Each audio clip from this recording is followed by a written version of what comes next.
Гласањето значи избор на секој поединец за моделот и начинот на како ќе се управува со едно општество или една комуна.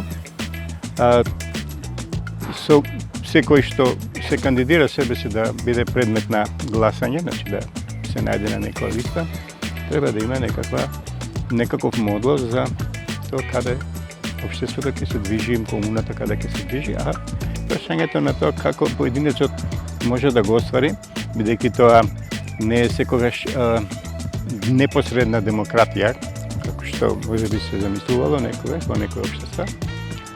Секогаш има некој начин на посредно пренесување на овластувањето на граѓанинот врз избраните представници, треба да се заснува на некакви програми кои ќе го променат животот на секој поединец, онака како што тој го предвидува и го посакува. Се разбира, ова пред се значи дека секој човек се изјаснува токму според понудата. Значи понудата на она што дали ќе биде тоа нека партија, некако здружение или зависи од моментот кога се гласа, секогаш треба да се гледа на тоа дека сопствената иднина се гради токму на тој начин. Погледнете го човекот, верувајте во него, за кого ќе гласате и верувајте дека тој ќе оствари онаа програма која вам ви се чини дека ќе ви донесе подобна иднина. Демократијата е единствен начин кој засека постои да имаме нормално општество во која на еден мирен, цивилизиран начин ќе се одвиваат сите процеси, дури и оние кои носат промени. Сето друго значи промени донесени со безредие, со тоа кој ќе биде посилен во некаков момент со средства на принуда. Ова е начин на кој вие можете и да ги промените, работите, меѓутоа можете и да ги задржите во оној обем во кој вам ви одговара, затоа што не секогаш промената им одговара на сите луѓе и на сите граѓани. А демократијата е начинот тоа да се направи на начин кој веќе постои во светот горе-долу повеќе од 200 летија. Кај нас навистина е тоа релативно краток период, говориме за плуралистичката парламентарна демократија. Тоа е негде нешто повеќе од 30 години.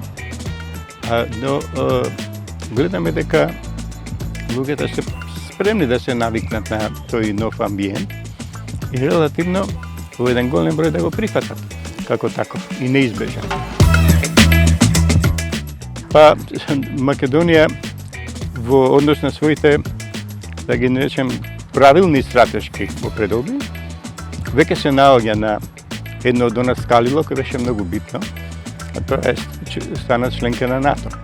Тоа на некој начин, како што луѓето обично се изразуваат, конечно ги заштити нашите граници. Ние сме сега земја која има цврсти граници, кои се заштитени во рамки на една поголем безбедносен колективитет.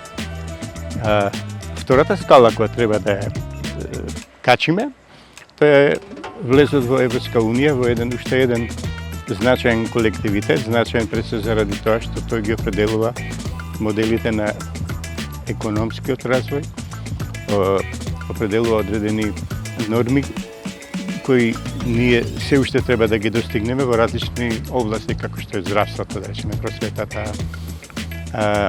начинот на уредување на градовите. Постојат уште, сигурно уште десетици области кои се многу битни, а за кои нам ни треба сепак некаква насока и некакви стандарди до кои ќе мора да се држиме во следниот период.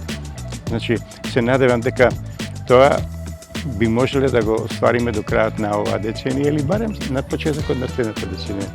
Мислам дека тогаш, посебно за оние генерации кои сега доаѓаат, ќе биде едно достигнување кое ќе не ослободи од многу баласти кои во овој миг постојат. Мојата порека да се излезе на гласање, да се излезе масовно, секој да сака да излезе, бидејќи секогаш кога не се излегувало, се случувало некој тоа да го злоупотреби. Без сопствено излегување, слободно излегување, не може некој да влијае на чинот на гласање, се онемоможуваат можностите да изборите не бидат ферни, да не бидат коректни, односно да тие практично бидат една лажна слика на волјата на јавност.